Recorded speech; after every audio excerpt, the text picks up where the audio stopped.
Here we are at chapter 21, the last chapter of John. It's the joyful chapter because Jesus appears to his disciples, and it will be joyful for us too. There aren't any new words here. We just get to practice and remind ourselves of some of the ones we have talked about before, like clothes and stepped and asked me, asked one, ask one, the word caught, charcoal and fish, and ask him. Remember to push the final K sound with breath into him. Ask him. We went over. Now, I really want to talk to you about the meaning in the 10 verses, the last 10 verses of this chapter. A story is told about Jesus after the part where he told them to put their nets back in again and go, they hauled up the very many fish, 153 fish. Then everyone is there, and all the disciples overhear Jesus saying so many times to Peter, "Do you love me? Do you love me? Do you love me?"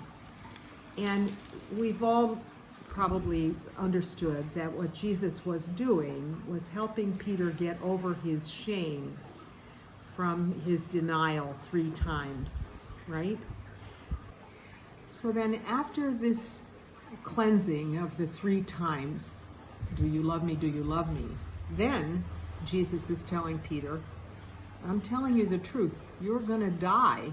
And we've come to think of this as the upside down crucifixion. You're going to have a very hard death.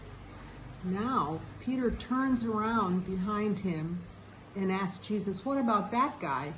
Remember, John is writing this, and he's very shy, trying to be humble, so he calls himself that other disciple, the one who was asked to ask Jesus who will betray him at the Holy Thursday dinner, the Passover dinner they had together, the last big, beautiful meal. John was asked by the others when Jesus said, "One of you will betray me." Okay, John, who is it? That's the shy John in verse 20, trying to say, no, that other disciple. He's not saying me. Okay, so Peter's saying, "Okay, I love you, I love you, I love you." Then Jesus is telling Peter, "I'm telling you the truth. You're going to die. But what about that guy?" And Jesus very properly puts Peter back in his place and says, "It's none of your business. What is that to you if I let him live until I come back?"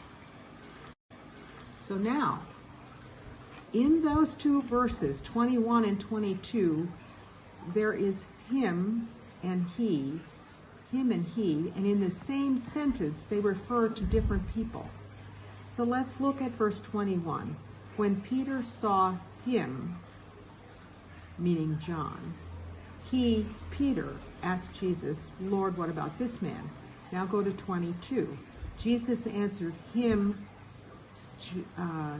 Peter, "If I want him, John, to live until I come, what is that to you? Follow me."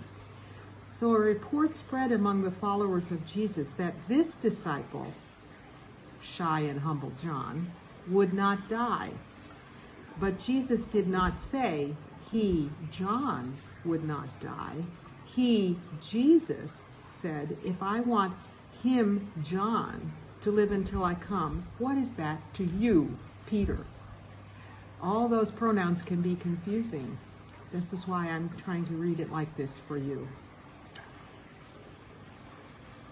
He, John, is the disciple who spoke of these things, the one who also wrote them down, and we know that what he, John, said is true.